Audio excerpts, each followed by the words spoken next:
The idea is you can have whatever you want, but you have to figure out what it is. It has to be realistic, and you have to figure out what it is. What do you want from your family? What do you want from your friends?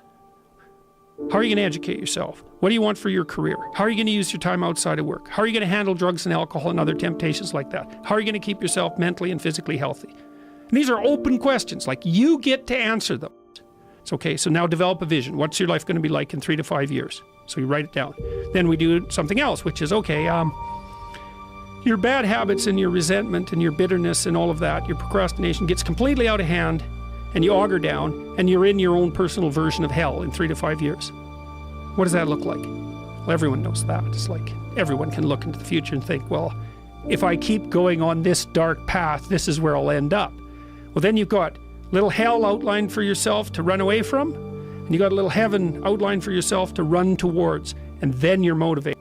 Because sometimes, you know, you're just hopeful. I would like a good thing to happen. It's like, yeah, but you know, I'd like to drink half a bottle of whiskey tonight too. It's like, so which is it going to be? Well, just being hopeful about the future might not be enough, but then you think, oh, I see, like, there's that little hell thing that I outlined that's waiting for me.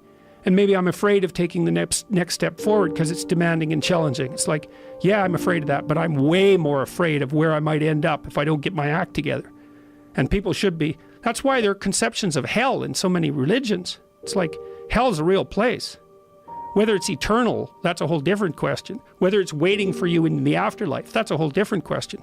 But if you've never met anyone in hell, you haven't lived very long. You haven't had your eyes open. Yeah, it's undeniable. That feeling of total, complete misery is undeniable. And yeah, especially when it's compounded by the fact that you know you did it to yourself. Yes. That's the real fun. That's the real fun part. It's like, I'm having a bitch of a time and I richly deserve it. This is another, I mean, this is a giant part of being a human being. And instead of identity politics and right versus left, I think these right versus left battles, oftentimes what they are is simply the battleground for the conflicts in your own mind. There's evil in the world of all sorts, and some of it's the evil in other people. And some of it's the evil in your brother's heart. But the part of it that you can really do something about, that's the malevolence in your own heart. You can actually do something about that. And that's actually way more useful than you think.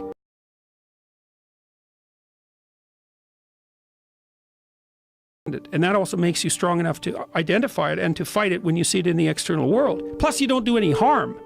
It's like there's lots of people all over the world going out and doing reprehensible things. And you might say, well, you should go out and protest against them. And sometimes you should.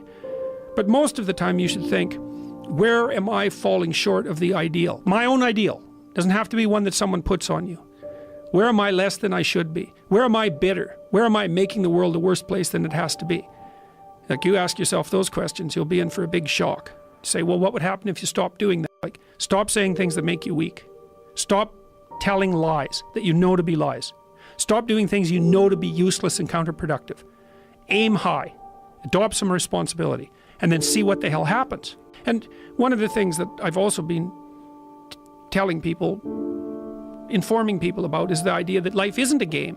It's a series of games. And the right ethic is to be the winner of the series of games. And part of that means you have to learn how to be a good loser, because you're not going to win every single game. But you also have to embrace those losses as learning experiences.